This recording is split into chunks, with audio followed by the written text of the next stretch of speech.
jale hitamanasi vedam randaya payadi.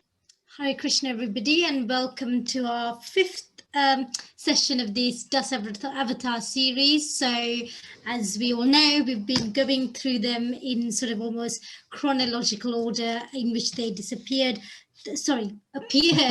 should I say, through the different yugas. So we saw in the Sattva Yuga, Krishna thought of engaging with us in more animalistic forms. So we saw the Matsya, the Kurma, the Vraha, and then we also saw the half man, half lion Narasimhadev avatar, and then through the Treta Yuga we kind of moved into the more human forms of Vamana, the little dwarf sage, and Parashurama, the warrior. And then we looked at the Dwapara Yuga, and Rama, still, Sita Ram and the big, Ramayan love story, still in the Treta Yuga. Again, that was a more sort of compassionate, more human form. And then I believe today we're going on to the next Yuga, which is the Dwapara Yuga, where we'd be looking at Lord Balaram. And then we move on to the kind of age that we live in currently, which is Kali Yuga. And we then see the Buddha make an appearance. Now, I was born and raised a Buddhist, so I'm quite interested in what the Vedic scriptures, have to say about the Buddha. So I'm particularly looking forward to that bit. And then I'm not sure if we have time, I think we might also cover Kalki, who's the final avatar who will appear at the end of the Kali Yuga. So we know the drill. If you've got any questions, comments, do type them on here.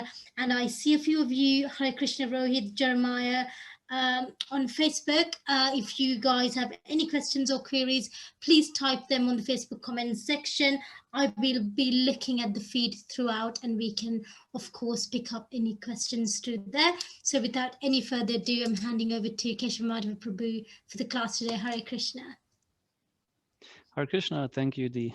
Yes, I intend to cover all of the three remaining avatars today. So, because it would make a good closure also for the Dash-avatar avatars, because there are, of course, many more.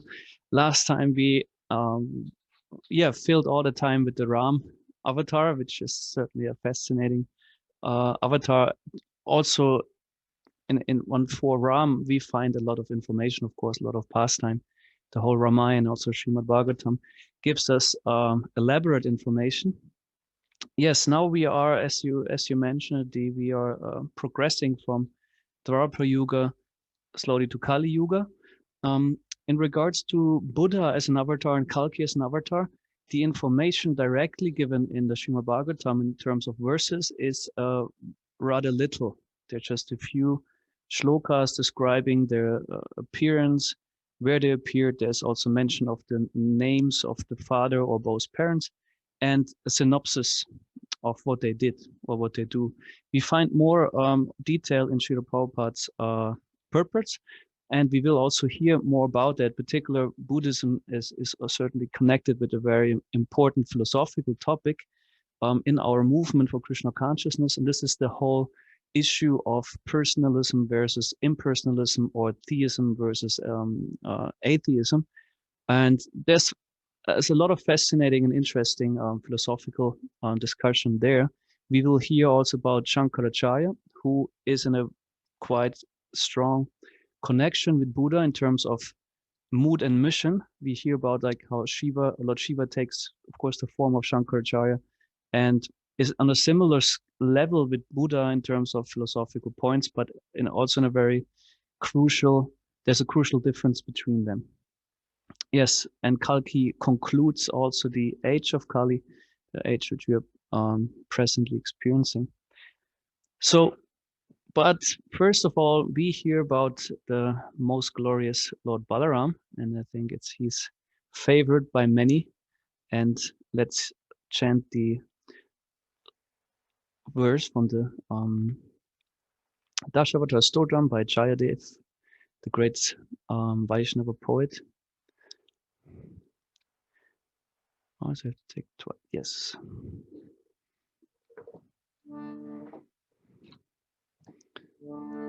Vahasiva pushi vishade vasanam jaladabha halahati vidhi melita yamunabha keshavadrita haladhara rupa jaya jagadisha hare jaya jagadisha hare Jaya Jagadisha. O Keshava, O Lord of the universe, O Lord Hari, who have assumed the form of plough-wielding Balaram, all glories to you. On your brilliant white body you wear garments colored like a fresh rain cloud, and the river Yamuna, whom you frighten with the blows of your plough. Balaram's other name that is significant here is Haladar. Haladar means the wielder or carrier of the plow. So he has two weapons that he carries. One is the plow, which is most famous. You see it also often in on altars in ISKCON deities. Also in our center here in ISKCON Zurich, Balaram sometimes carries the plow, depending on the pujari's likes or how to say what they favor.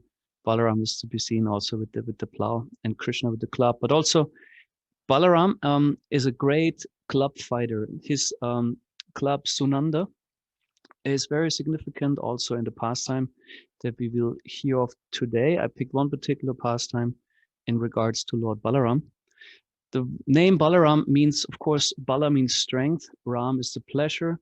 For once, it means that Balaram possesses immense strength, and the Brahma Samhita, or better, the purpose of the Brahma Samhita by Bhaktisiddhanta Saraswati Thakur explain that he carries the power for creation per se.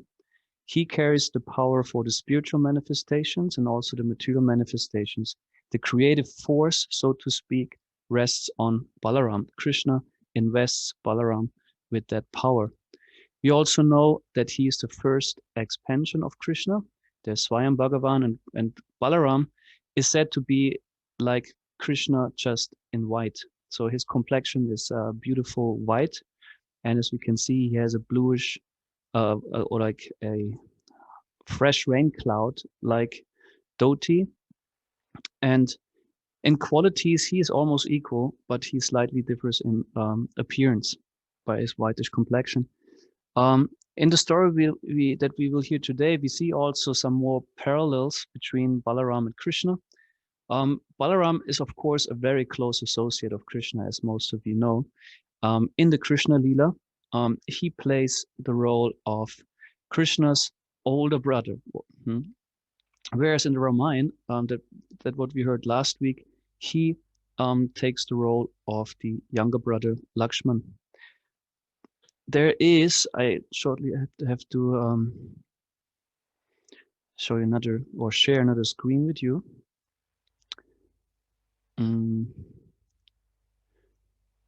Okay, where is it now?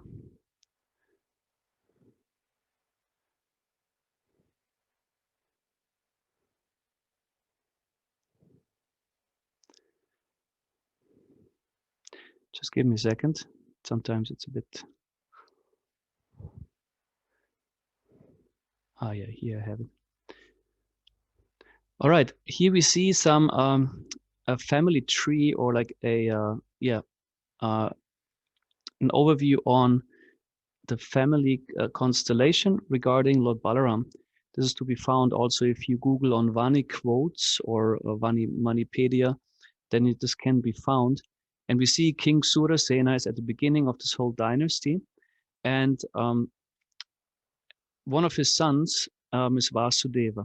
Vasudeva had several wives, as it was also common for Kshatriyas.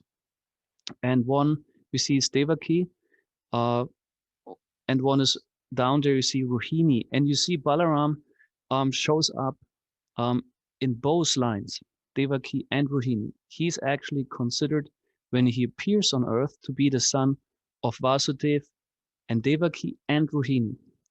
So there's of course, a fascinating story behind it.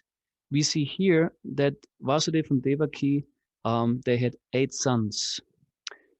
Situation was like this, that the brother of Devaki, Kṛṣṇa, a demoniac king and leader who ruled Mathura at that time, whose father is Ugrasena, and Kṛṣṇa even imprisoned his own father. He was a very demoniac king, wanting to have the power, and didn't tolerate any how to say, opposition from whom it may come. Also, King Ugrasena, his own father, had been imprisoned by Kṛṣṇa, and he also imprisoned Vasudeva and Devaki. It was quite a traumatic event, I would say, for Vasudeva and Devaki, because actually they practically got just married, or were in the process of being married. Kṛṣṇa was driving the chariot, and in between a voice came from the sky informing Kṛṣṇa that actually the 8th son of Vasudeva and Devaki will kill Kṛṣṇa. That, of course, caused some strong concern in Kṛṣṇa, to say it like this. And first of all, his first impulse was to kill Devaki, his own sister. That was his first impulse. And Vasudeva is very intelligent and also quite diplomatic. He managed to pacify Kṛṣṇa and telling, but wait a second, if it's the 8th son, so there's, no need to kill now. And they made a deal that they would actually hand over the children. So they were imprisoned, and one son after the other would take birth and then would also die. And with the 7th son, it's like this, that Yogamaya was interfering. She was employed by Krishna to transfer Balaram from the womb of Devaki to Rohini. So first, Vasudeva, we cannot say impregnated. The principle is that Vasudeva, as a pure devotee with a pure transcendental mind, could in a mystic way transfer these jivas into the womb of Devaki. Balaram, or like Krishna, is never conceived or like received by material elements, by intercourse. So they from one mind to another, there's a transfer, and then the avatar is entering the female devotee. So the 7th son, Balaram, took birth, or was in the womb of Devaki, and Yogamaya arranged a transfer into the womb of Sri Rohini Devi. Rohini Devi is another wife of Vasudeva, and Balaram is also known as Rohini Nandana, the one who gives pleasure to Mother Rohini. So if I remember now correctly, then Yogamaya even remained as the 8th child, because Balaram was gone and some child had to be there. She remained with Devaki, and was also shortly visible to Kṛṣṇa when he wanted to kill the child, but then disappeared. So then the 8th child was Kṛṣṇa, which also was transferred out of the prison, but that's another story. So Balaram, as the 7th son, Srila Prabhupada says in one purport that they only have a difference of 15 days, that Balaram is actually only 15 days older than Kṛṣṇa. I'm not sure exactly how this is to be understood. It's just one statement of Srila Prabhupada. I don't know when exactly then in Rohini's womb Balaram took birth, and how fast Devaki got pregnant, so to speak, with Kṛṣṇa. So that there are so many details to the pastime. But this gives you an overview of who of the family tree and who Balaram is in terms of in which place at what time he comes. All right.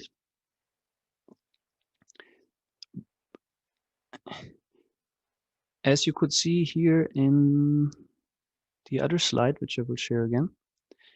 So Balaram and Krishna, they were not just brothers, they were also great best friends and enjoyed pastimes with the cowherd boys. The whole Krishna book, if you read it, informs you about so many childhood pastimes of Krishna and Balaram together. As we heard already, Krishna's pastimes are the most sweet, the most sublime, because they include, or like they have with them, the most ecstatic rasas, excuse me, and beginning with being a child and having a very sweet exchange with the parents, Krishna with Nanda and Yashoda, and also Balaram with Rohini Devi and so on. So here we can see that they had also a lot of quality time with the cowherd boys when they were tending to the cows. And in due course of their pastime, they managed to playfully kill many demons. So the Krishna book, of course, also informs us, or which is the 10th canto of the Srimad Bhagavatam, to the first third, I think. Yeah, approximately like that, and gives us an insight in how Krishna performs pastime in Vrindavan and also Balaram. So they both kill demons very playfully, and on one demon in particular I would like to concentrate today, and this is the gorilla Dvivida. This has also a connection to the Ram Leela, because I like to have sometimes to the overlaps. Also, we heard how Ram and Parashuram, there was an overlap in when they appeared and how they related to another. And the gorilla Dvivida is, as you can by the name and as you can see by the picture, he is a powerful monkey. He is actually, there's a name, Vanara is a species. This is the same species as Hanuman is and Sugriva. Sugriva was the general of the monkeys in the Ram pastime. And this Dvivida used to be a general in the army of Sugriva. And he was also a friend of Narakasura, or the Baunasura. That was the one who abducted the 16,000 princes that Krishna later on rescued. And since Narakasura was killed by Krishna, Dvivida became quite upset about it because he was a close friend to the demon. And this might raise already quite some questions. Wait a second, how come he actually is an associate of Sugriva in the Ram Leela, which happens in Treta Yuga? Leave alone, it doesn't matter how advanced the Treta Yuga was at that time, because this pastime happened at the end of Dvapara Yuga. So in any case, he would be already more than 1,000,000 years old. How is that happening? And the story is like this, that Ram was actually quite pleased with him. And he was a big supporter, or like a big part in building the bridge from India to Lanka. And Ram blessed him with a long life. So Dvivida gorilla was having a very long lifespan. At the same time, Dvivida had issues to relate to Lakshman properly. He somehow or other did not respect him really. He kind of overlooked him and not really treated him appropriately.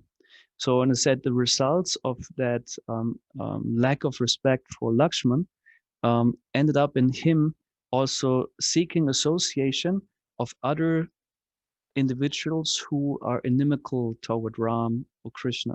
So in this way, he became very influenced and became a demon, the power of association, due to lack of respect and appreciation for one of the forms.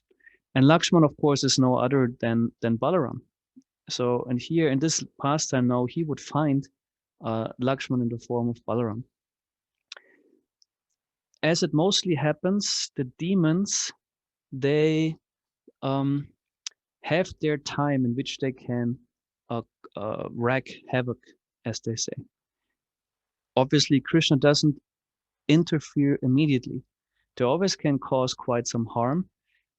It's like also in the yugas, the particular yugas allow particular individuals to gratify their demonic tendencies or demonic tendencies until their karmic reactions are this far that they're being destroyed by their own karmic reactions. It's actually said Krishna doesn't even have to destroy the demons, he rather liberates them, because what is actually destroying the demonic individual soul, or like the individual soul who accepted demonic mentality, is his own karma. Also, also Ravan was the same thing. Nandi back then considered, when Ravan insulted him, he thought, hey, anyway, this demon is already slain by his own sinful activities. They will fall back on him. So that's one aspect to consider. So Dravida, one of his, let's call it, his pastimes, he was also a very dangerous rapist. He did particularly raped the women of aristocratic families. He used to abduct people and put them in caves and lock them. So he imprisoned people and abused and mistreated them in various ways. He also desanctified holy places by passing stool and urine. And he's a very powerful gorilla. Their species also said to have the strength of 10,000 elephants, which is massive, right? So he could also cause a flood simply by agitating the sea or like a big lake or ocean. And he could also easily crack mountains. So quite a powerful being. So it happened so that he was sporting through the forest when he came to notice a beautiful sound and also beautiful smell. And he followed that, and he found Lord Balaram sporting with his female consorts. Balaram, as for those of you who know the Krishna book or the Srimad Bhagavatam 10th Canto, has his own group of gopis.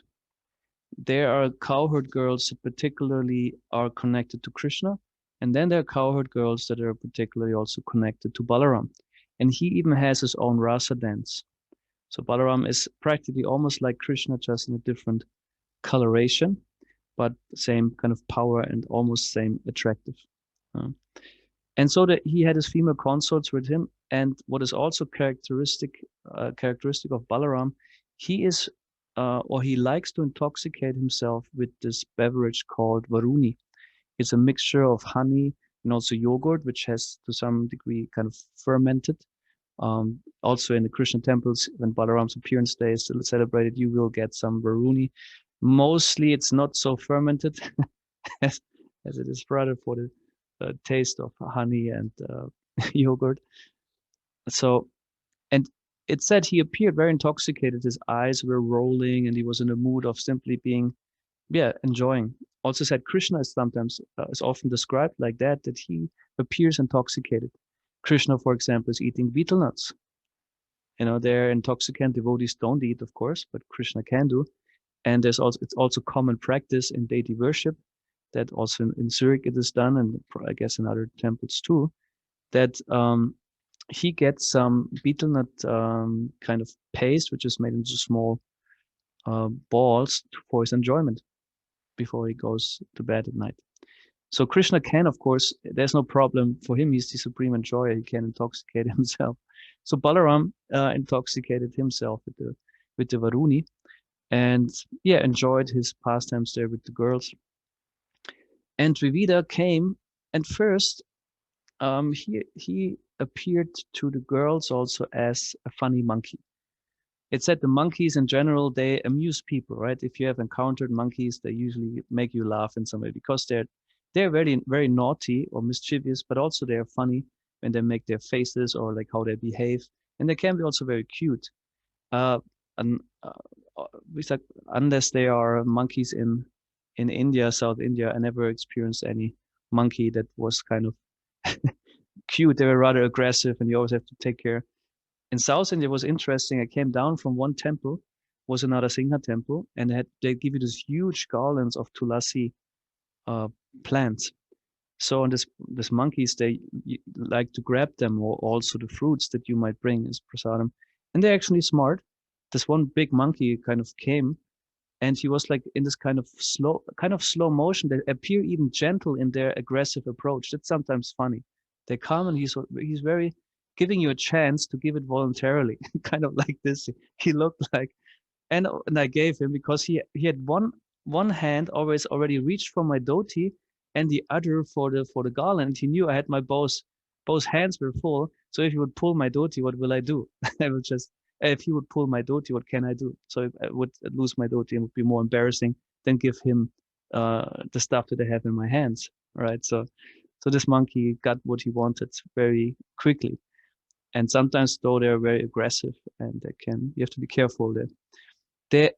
They have a strong courage. They're very bold. Also there is a reason perhaps why Ram also chose the monkeys to fight with them, since they have by nature they don't shy off from any enemy. They might be 10 times bigger than them even, so they don't retreat easily. So they can be quite intimidating. So, but here first, it said the coward girls, they got amused by the gorilla because he was making kind of fun, making strange sounds and making, how to say, faces. But then gradually he got, of course, very quickly, he got aggressive, and he also showed his lower parts. He got more and more, how to say, abusive, also in the way that he took away Lord Balaram's pot of Varuni. That's quite something. You just take it off, and he also pulled away from the gopis and from Balaram their ornaments and dresses. So he got really physical, got more abusive.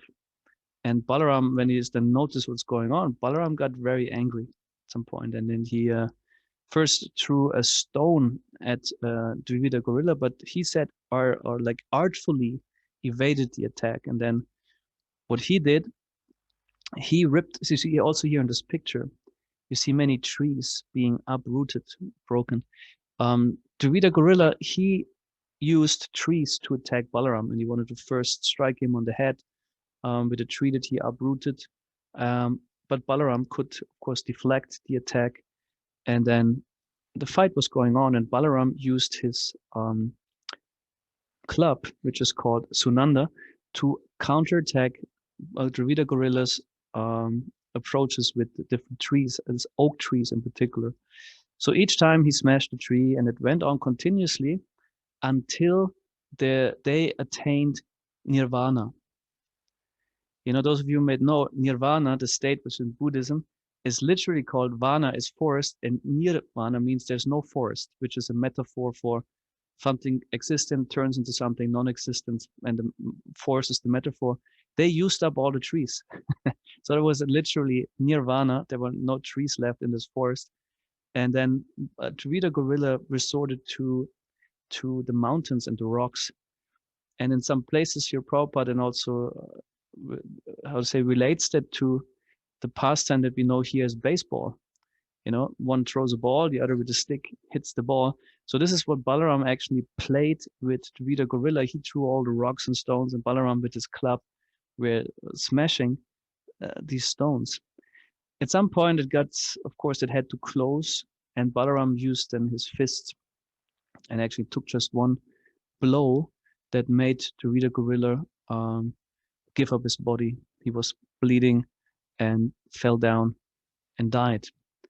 Interesting to notice actually that before in the fight, Balaram managed to hit him once very heavily with his club on the head, but Dravida gorilla seemed to be unaffected by it, though he was heavily bleeding, and they said it even beautified his body. So he can see how powerful also this monkey demon was. Yes, Balaram is a great mace fighter, and he also trained Duryodhana in the Krishna pastime. He was teaching how to fight with the club, and he taught Bhima, which was part of the Pandavas, as most of you know, and also Duryodhana, who was the oldest of the Kauravas. And when the battle of Kurukshetra was about to happen, Balaram decided not to take part. Reason for that is that he didn't want to have to decide between his students. He appreciated Duryodhana actually a lot. He liked him as a student, and also Bhima. And he didn't want to have to choose between one and the other. So he decided to go on pilgrimage when the battle of Kurukshetra was happening. But he trained them in mace fighting. This is one of also Balaram's great abilities. So yes, Balaram is not just the first expansion of Krishna, also from him the Vishnu Tattva comes.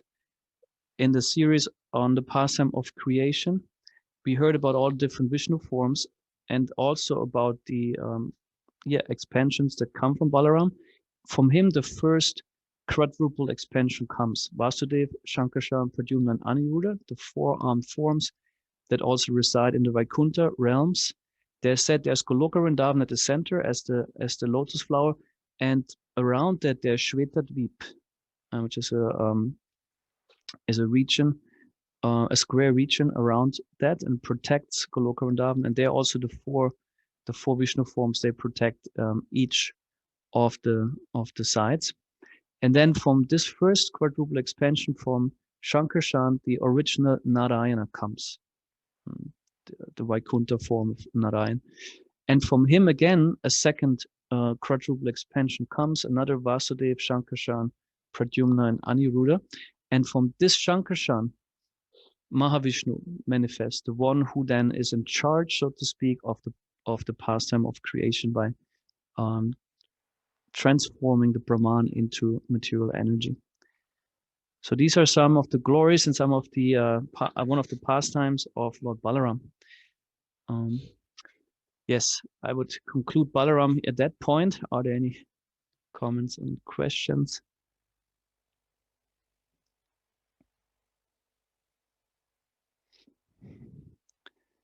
All right. Then we may conclude. You can also at the end see how much time we have. You can look at that. So with Krishna and Balaram, the Dvapara Yuga came to an end. We also hear from the Srimad Bhagavatam, when Krishna then finally disappeared, there's the whole story how Arjuna, after Krishna disappeared, became bereft of his own strength and power. He experienced strong humiliation. He got defeated by robbers who would have been usually no match for him, and so many other stuff. The omens of Kali Yuga started to manifest. And then we hear also in the first canto how King Parikshit, one of the son of Arjuna's son Abhimanyu, if I'm correct. Yes, he was the emperor coming in the line of the Pandavas. He received the age of Kali, which is an age which is compared to the winter season, is the shortest of the four ages, with approximately 500,000 years, of which it is said 5,000 have passed so far. And the characteristic of the Kali Yuga is it's called the age of hypocrisy, but also the age of irreligion. I said people will always be disturbed and agitated. There will be a lot of fighting. This is the nature of the age of Kali. Whereas in Satya Yuga, which is the longest age with approximately 1,200,000 years, the people are fully enlightened, self-satisfied, great devotees of the Lord. There aren't even demons. So, and then it's compared to that the religious life or spiritual life is compared to a bull with 4 legs. And progressively in each yuga, this bull loses 1 leg. So in due course of Satya Yuga, till the end of Satya Yuga, the bull has lost 1 leg. And there are 4 particular qualities. There's cleanliness, self-control, compassion, and truthfulness. And in Kali Yuga, it is said like only the lack of truthfulness is partially existing, but the other is cleanliness, self-control, and compassion is more or less gone. So in this age, things become very heavy. And also what happens is in due course of the yugas, humanity, or like the residents of the universe, shift, particularly residents of the earth, they shift from God consciousness to atheism, being completely averse to God. And we know that one of Krishna's missions is yada yada hi dharmasya planir bhavadi bharata abhyutanam adharmasya tadatmanam srajamyaham.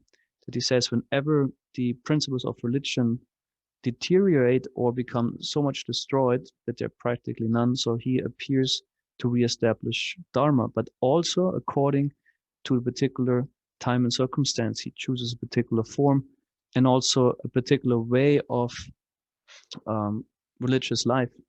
We also will hear in some other sessions about the yoga avatars, which are particularly establish a form of spiritual practice suitable for a particular time and circumstance. like we have in this yuga, the so-called golden age, this kind of an extra age within this age, a period which said that it lasts 10,000 years and was initiated by Chaitanya Mahaprabhu, that in this age we have a particular blessing, and the chanting of God's names or Krishna's names is the essential process of religion. There's not meditation or mystic yoga or like sacrifice or whatever one can do. It's emphasized Harinam, Harinam, Harinam eva kevalam, kalanasti, evanasti gatyanyata. In this particular age of Kali, all other processes might also to some degree work, but the only real potent process of spiritual realization is the chanting of Krishna's names. So, and according to Shastra, we hear that at the beginning of Kali Yuga comes one avatar which is called Buddha. He appeared in our calculation 2,600 years ago, and at the end of Kali Yuga, on which we have like 400, almost 500,000 years left, then Kalki will appear to end the Kali Yuga. So let's chant the shloka from the Dasharavatar Stotram. So we have here Lord Buddha.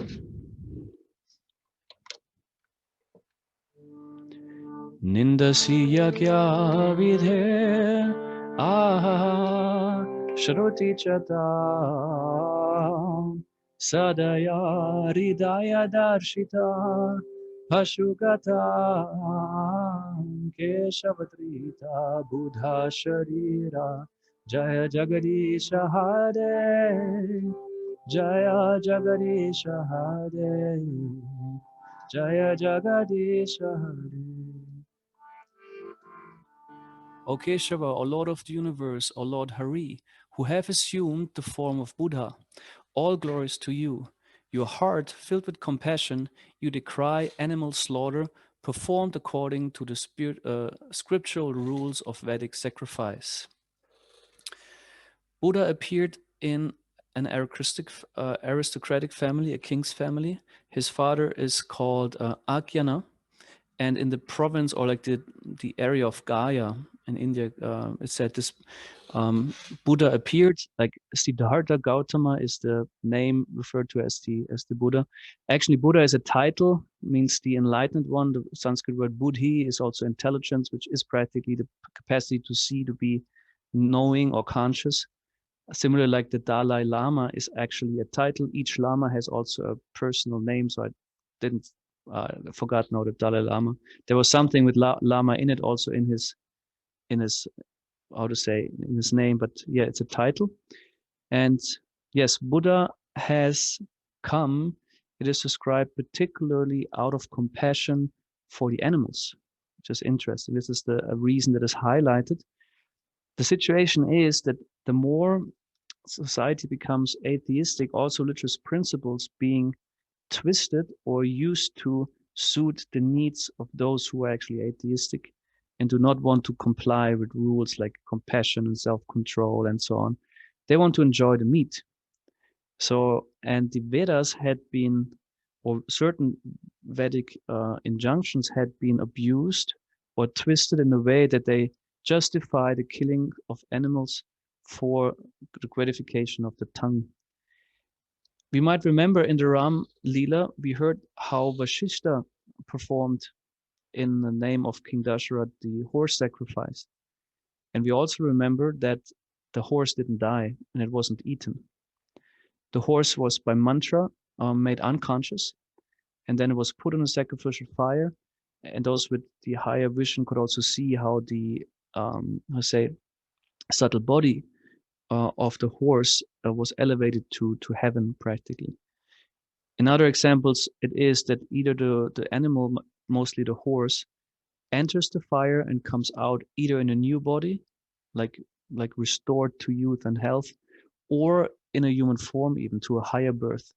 So in each case, the sacrifice did not end up with anyone eating the animal, right? Anyway, meat eating is one of the things that is definitely not sanctioned in any Vaishnava scripture or like scriptures for religious people.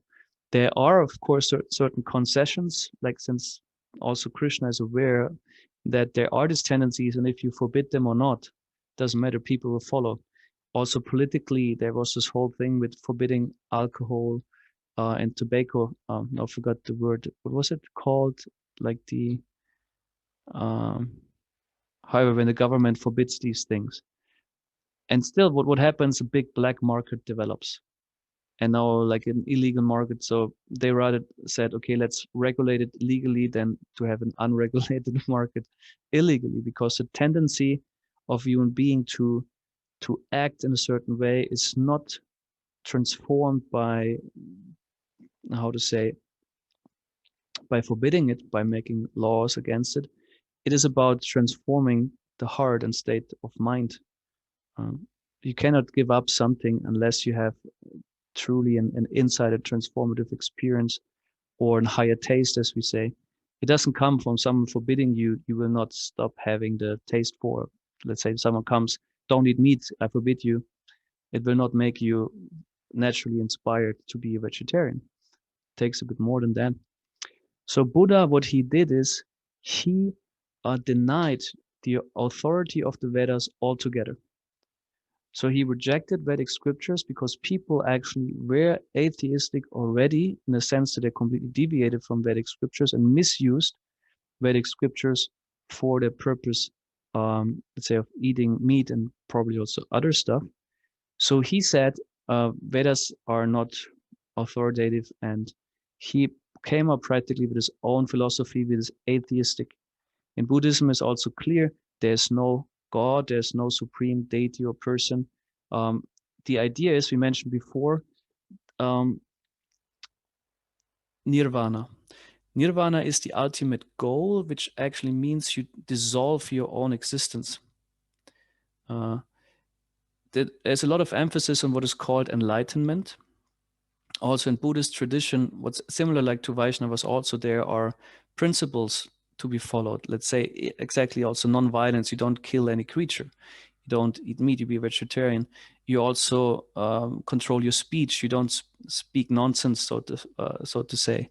And there's also celibacy for the monks, and a few other rules, which shall lead to that a person becomes controlled, has a controlled mind, and gradually detaches oneself from this world, or even from the concept that you have any identity.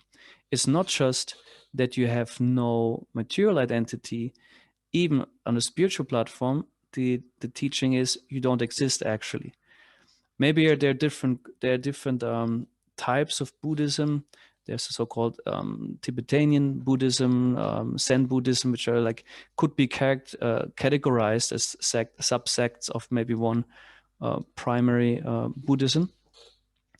But it's an atheistic philosophy that is also not even so much about philosophizing. It's more about the practice. You shall become very mindful and actually train yourself in these practices of mind control and restraining from material life. To put it shortly, like how to say? So a Buddhist is actually a person, if it's really a consequent and thorough Buddhist, he lives with the idea that he and others even exist is an illusion. So when he speaks to you and you to him, underlying the deeper philosophical concept is that what is happening now is actually not happening. And this makes it actually very difficult to grasp. Or it makes it at some point also absurd. How can you perceive something that is not? The philosophical point is also, illusion in itself must have a reality.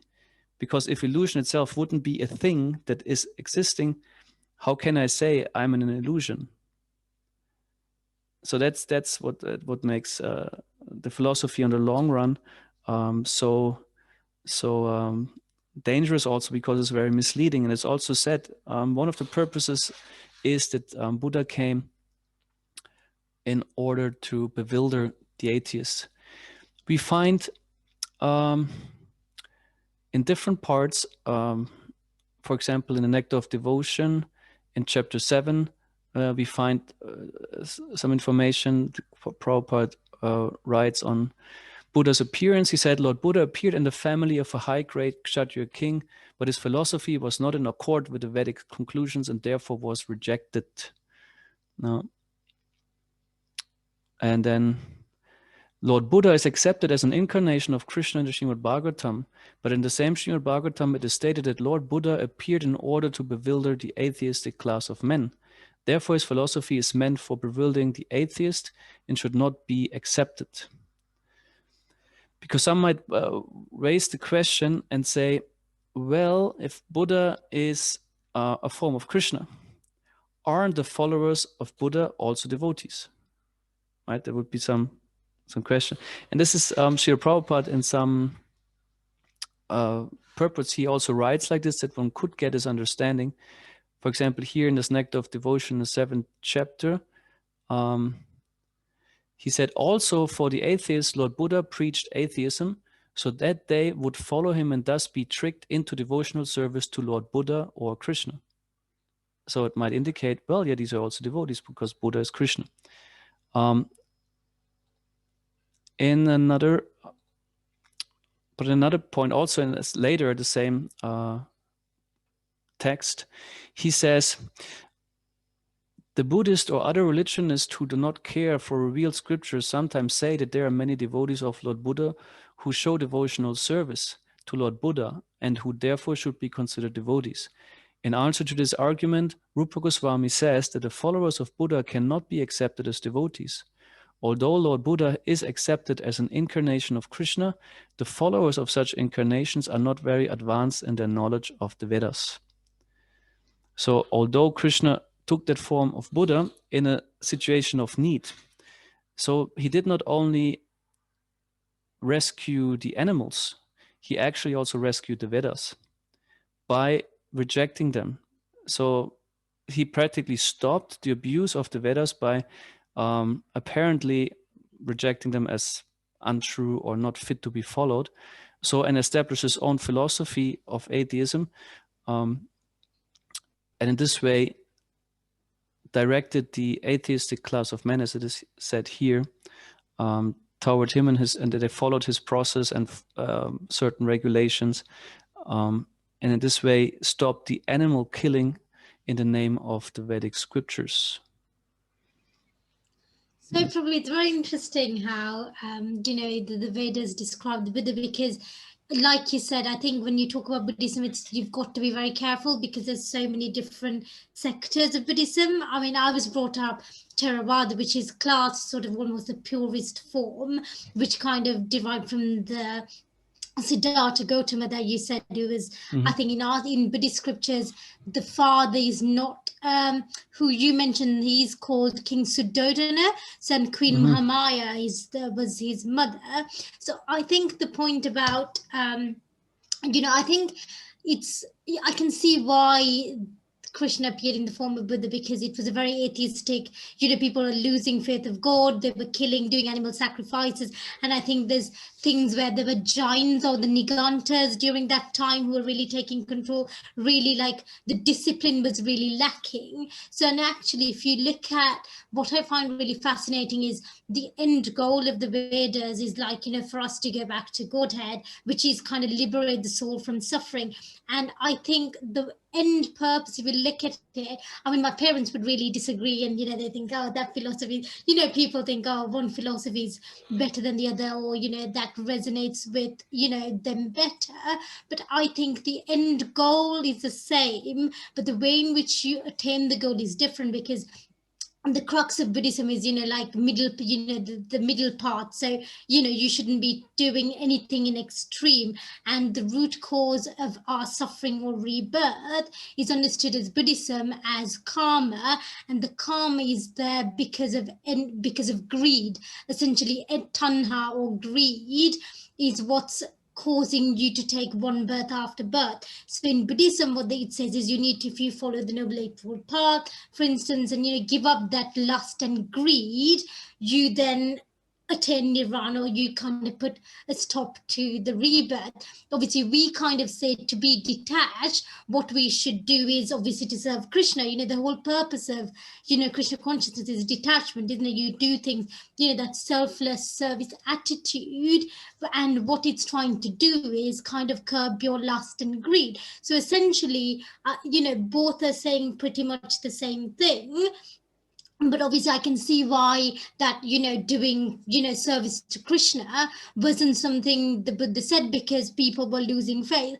Then they were doing all sorts of, you know, if you in a Kali Yuga came and said, oh, I'm the God, you know, I'm supreme, you should worship me, take shelter in me, wasn't something that would have resonated. So I think that, I mean, coming from a more purist sort of religious upbringing, that is how I kind of see, because actually, if you really, as you know, when I keep sort of learning more about the Vedic philosophy, you know, the things about, you know, even in the Bhagavad Gita, there's a quote, isn't it? Krishna says, you know, to be the perfect yogi, you can't sleep too much, you can't sleep too less, you shouldn't eat too much, you shouldn't eat too less. It's pretty much the, you know, middle path. The Buddha said you shouldn't be, you know, eating, because, you know, you shouldn't eat too much, you shouldn't eat too less. So I think I personally find it very fascinating. But then again, you know, it's a bit difficult because there's different. So the Chinese, sort of the Mahayana, I think that sector kind of, it was a breakaway sort of sector years after the Buddha passed away, I think. So that's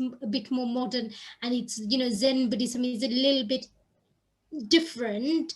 But I think, at least from purist point of view, I can see the kind of close link, which, you know, continues to fascinate me on a regular basis. So Yeah, thank you, Dee, for this input. Certainly, yeah, I mentioned it short in the beginning. I mean, I haven't studied all the streams or the mainstream and the side streams of Buddhism that are existing. And certainly there we find variety and maybe also diversity amongst the same religion or philosophy as we find it also in others, might it be Christianity or even Krishna consciousness. Look at it, you have different streams who see it kind of apparently have the same philosophy but see things quite different. I certainly agree that on the way to in our practice, what we do in our spiritual life, probably we have very strong similarities, or like things which are really overlap one and one, like certain principle like ahimsa. We also have ahimsa as a principle, this non-violence. We go a step further, we say, or Prabhupada defines it in the Bhagavad Gita in the 13th chapter when he mentions the items of knowledge. He also says violence would be to allow someone to remain in ignorance. Maybe the Buddhists would say to be unenlightened is also very violence to the soul, because of that we continuously suffer and then cause also this violence based on ignorance, like by killing others for the sake of oneself. And the principle of self-control or having balance, they're certainly there. What I wanted to address right from the beginning is the underlying philosophical concept, the core conviction. On the way we might have very similarities, but then at some point Buddhism and also Vaishnavism parts drastically. In terms of that, in Buddhism, the underlying conviction is there is no God. There is no personal God, and therefore the conclusion is drastically different than for Vaishnavas to say we actually have an eternal personal relationship as a soul. And then also our concept of soul at some point drastically differs. You know, whereas a so-called in Vedic Vedanta philosophy, might be Buddhism or like a Mayavad, or they have this category Mayavad philosophy. Maya means illusion, Vada is the teaching.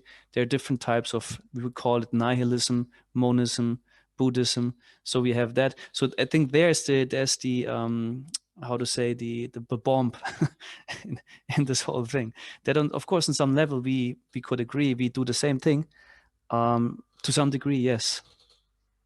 And yeah, so therefore it's not about now go and fight the Buddhists.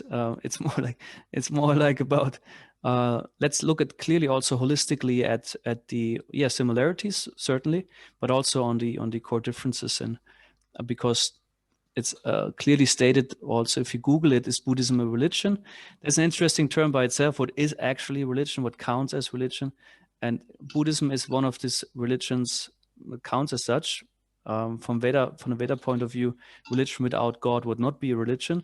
But in terms nowadays, the term religion can be applied to any belief system or faith, so to say, which does not have to will accept the supreme God or deity.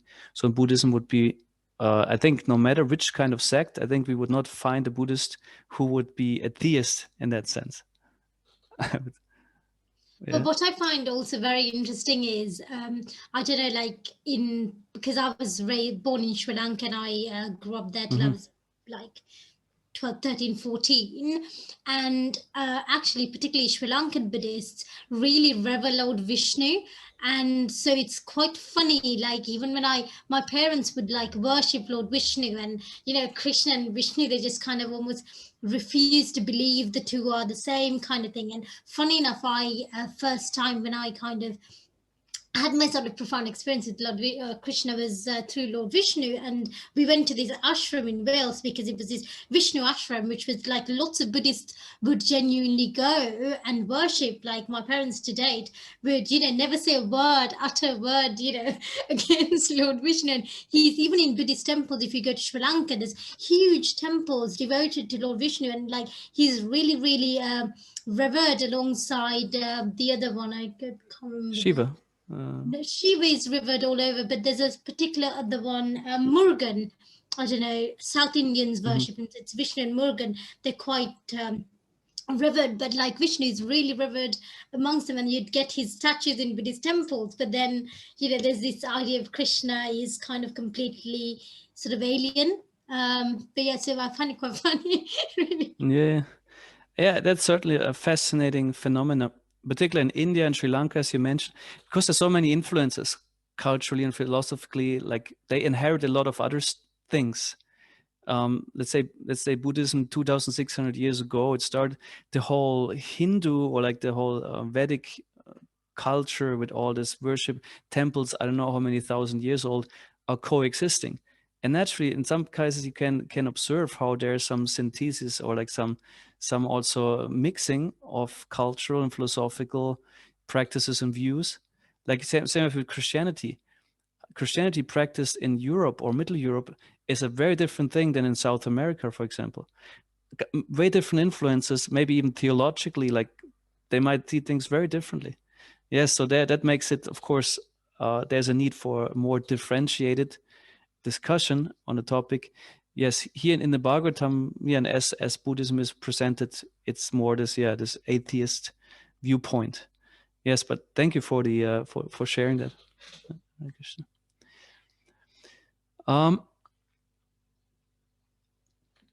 I mentioned before that we also hear about Shankara, which is an incarnation of Lord Shiva, or like an avatar of Lord Shiva, who also had a task, something very similar to Lord Buddha, to again also bewilder or like influence the atheistic class of men. What he did is he also preached impersonal philosophy, or a form of Mayavad, which means that there's Voidism and there's monism.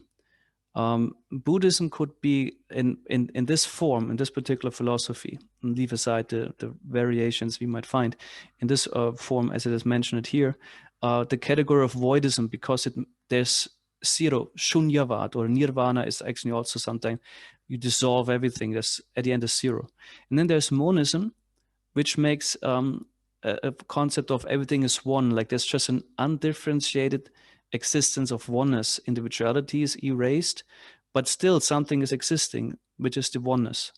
Whereas in the voidism, the concept is nothing is actually existing. So Shankaracharya came to preach that. Let's say he brought it a bit back. He raised it at one point from voidism to monism. He established again Vedas as authority, and actually was a great stalwart preacher who, it said, drove out Buddhism from North India particularly. So this is one of the historical facts that is mentioned by Srila Prabhupada in his purports. It is said here, just give me a second.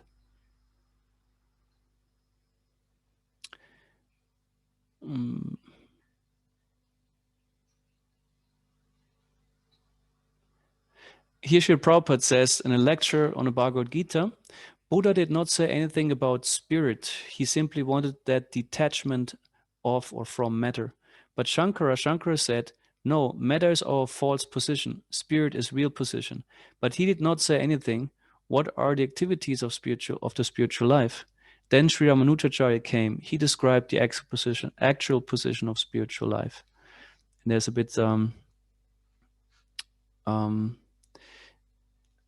the purport. Here it is said, it's sometimes a bit difficult to read. It's a one-on-one transcript when Prabhupada was speaking. So Buddha said, also he said, no, matter is not all. The spirit is real thing. Matter is false. Brahma Satyam Jagan Mithya. Now he did not say about the activities of spiritual life. He simply gave hint that matter is false. Matter is generated by spirit. Spirit is the real principal thing. Just like Buddha did not say anything about spirit. He simply wanted that detachment offer from matter by detachment from matter. Then where is my stand? Where is my stand? If I leave this room, I must have another room to stay. So that's the position of Buddha. He did not say about the spirit. But Shankara said, no, matter is our false position. Spirit is real position. But he did not say anything, what are the activities of spiritual life? And that's actually what was mentioned before. These are gradual development. To say, Lord Jesus Christ, he also gave hints of spiritual life, kingdom of God. So when we speak of kingdom of God, a kingdom vacant cannot be. Kingdom means there must be activities. Otherwise, what is the meaning of kingdom? So of course, he did not give any detailed account of the kingdom of God, but he gave hint. So these are gradual development so far the human society is concerned. So Srila Prabhupada points out here that these forms, also Buddha and Shankara, they of course prepare grounds for a higher spiritual understanding by giving some parts of it based on where the people stand, and then that they could move on from there. Chaitanya Mahaprabhu considered Shankara's philosophy much more of a dangerous atheism, though they fit in the same kind of category, because what Shankara did is he preached an atheism which is based on the Vedanta. So he makes actually the scripture which is supposed to preach theism or make people God conscious. He makes that same scripture the basis for his atheism. So Buddha simply denied the Vedas. Shankara reestablished the authority of the Vedas, but in an atheistic way. So so that made him more dangerous, so to speak, for the spiritual well-being of the people in general, because in this way they got misled in a way that they used a religious scripture to become irreligious. Because religion in the Vedic sense is defined as God consciousness, theistic worldview, reconnecting with the Lord. So, and Srila Prabhupada was always very much focused. If you read his books and so many purports, he very much argued and debated against this impersonal philosophy. And in his pranam mantra also, this is included. Nirvishesha shunyavadi paschatyate shatarini. Nirvishesha shunyavad, we heard it, shunyavad, zero, and nirvishesha shunyavad, monism and voidism. He always was firmly against that, pointing it out and challenging it in so many occasions, because he said it's a spiritual suicide, denying the soul's existence, God's existence, and trying to just dissolve yourself is spiritual suicide, and pointing out that actually you as a being, you're eternal, unchangeable. That means also your spiritual identity remains when you leave this body. Yes. Okay, so far about Buddha and Shankara and the reasons why he appeared. In this regard, are there any more questions at the moment? Nothing, huh? Okay. Then we will continue to the next avatar, or to the last avatar, which comes when the Kali Yuga has ended.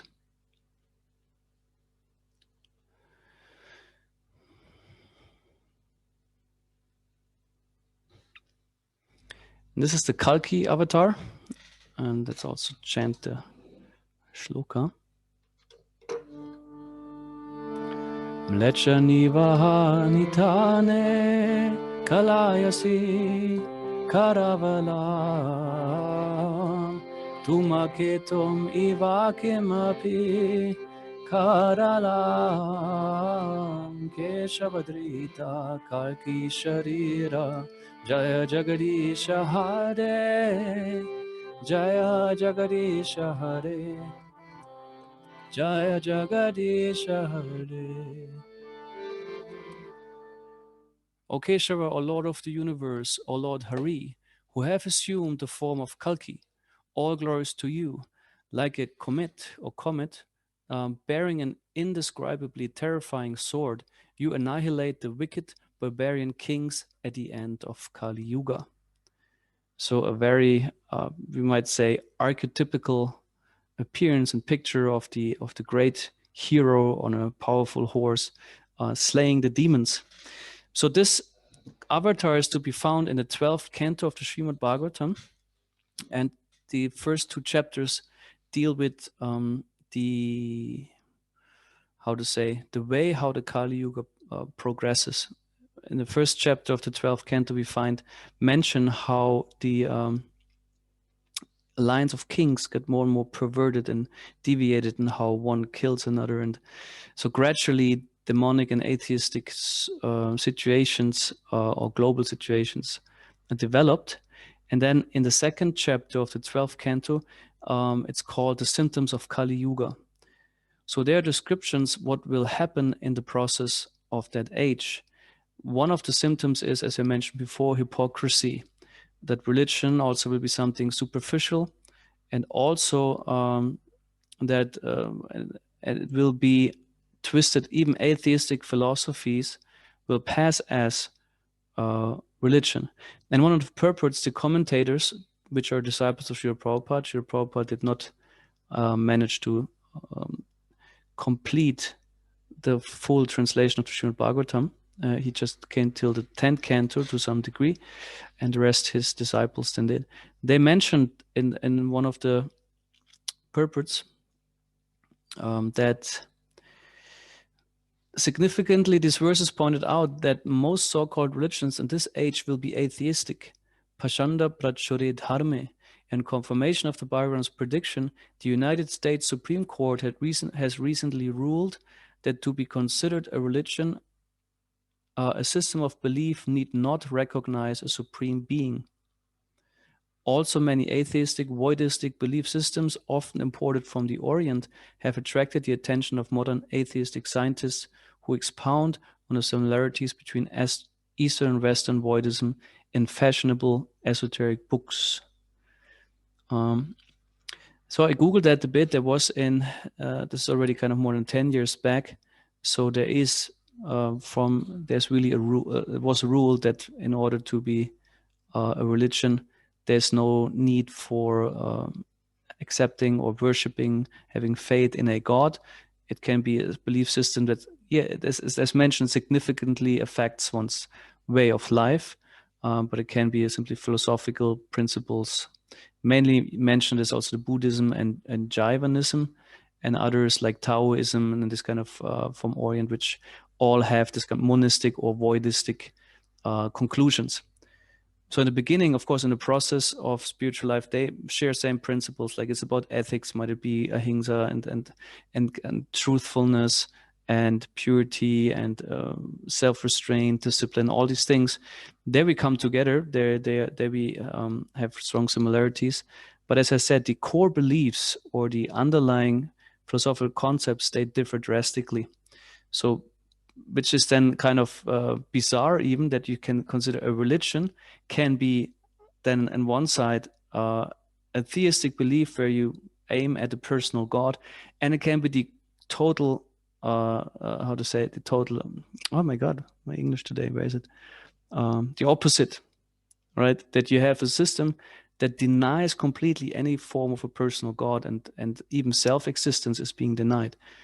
So that is one symptom of the Kali Yuga, that actually religion becomes a very twisted thing. It can practically mean anything. having nothing to do with God. So that's a symptom of Kali Yuga, godlessness. It's also said in general there's a decrease of everything. Lifespan decreases because also of lifestyle. People lose their capacity for long life by bad habits like also intoxication, excessive sexuality, excessive work, excessive this and that, environment destruction. So lifespan becomes shorter. Also intelligence becomes lesser.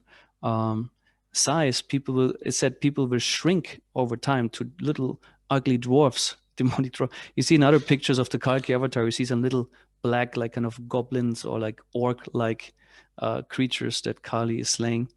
And this also said a symptom of the Kali Yuga.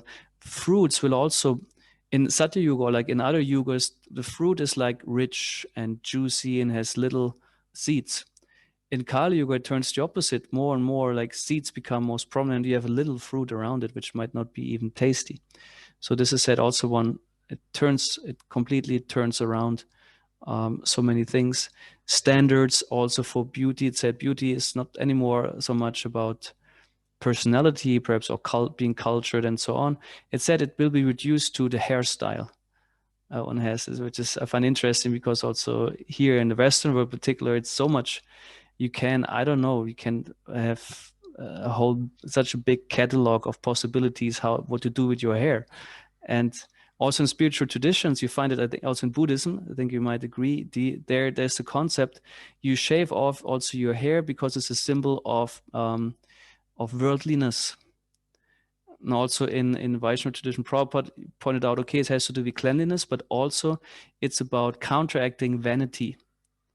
And it said in hair, there's a lot of vanity also. If you have beautiful hair, I mean, we might think, of course, that maybe primarily of women, but it's actually also men have a lot of vanity in regards to their hair. But like nowadays, it's getting more excessive also for many men. They become much more, let's call it cosmetic in many ways. No.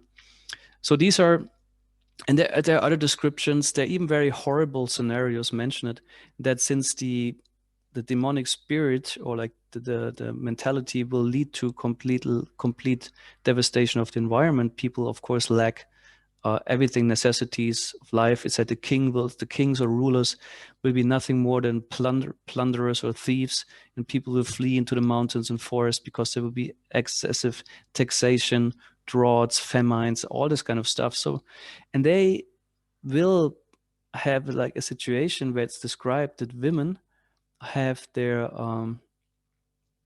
babies being taken out, maybe prematurely, well, no, but they will give birth, they will be in some kind of arrangement for that, and the babies will be eaten.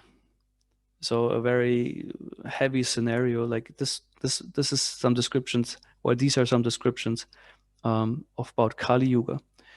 And I said when these conditions are there, like when it's not when the night is, so to say, the darkest, then the Kalki Avatar appears equipped with all this mystic opulence, and on this white horse in this powerful way descends, and he slays the demons by the millions.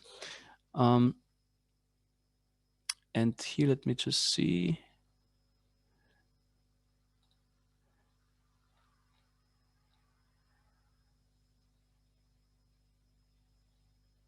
Yeah, the verse actually stating like there's a list of all the symptoms, and it said at that time the Supreme Personality of Godhead will appear on the earth, acting with the power of pure spiritual goodness. He will rescue eternal religion. And it said also when this happened, when then Kalki destroyed the demons, he also brings the beginning of Satya Yuga. It's described how like it's very gentle and fresh breeze will come, and the Krita Yuga, the Satya Yuga, will be again initiated, or like it will start new. And those who remain on earth, they will practically repopulate, and they will transform again into these persons, or like how to say, they will assume again forms of people fit for Satya Yuga. So Kalki concludes the circle of a kalpa, the 4 yugas, and then the pastimes of the Satya Yuga can again start. So we can in conclusion say Kali Yuga is characterized a lot by atheism and voidism and all these really ungodly or God-defying attitudes, philosophies, and principles, and that makes for the hellish condition of life in this yuga. So, but yeah, at any point, Krishna is also taking hidden forms. It said Chaitanya Mahaprabhu is actually a hidden form of God, and also the holy name is there. The Srimad Bhagavatam is considered a literary incarnation of literature. That the Bhagavatam is like a deity. If you have the Srimad Bhagavatam at home, you actually have a deity. It can be worshipped also. And in the Srimad Bhagavatam, there's all the information one needs to become actually very God conscious. And that's important. That's the influence we have. And that's also the most precious thing we have. Our faith or our beliefs, we can influence them. We can attain higher consciousness. And that's a big blessing of human life. And yeah, that we use it, and particularly by studying also the scriptures, hearing about the personalities of Godhead. In this way, our mind can be satiated also with Krishna conscious information. Hare Krishna.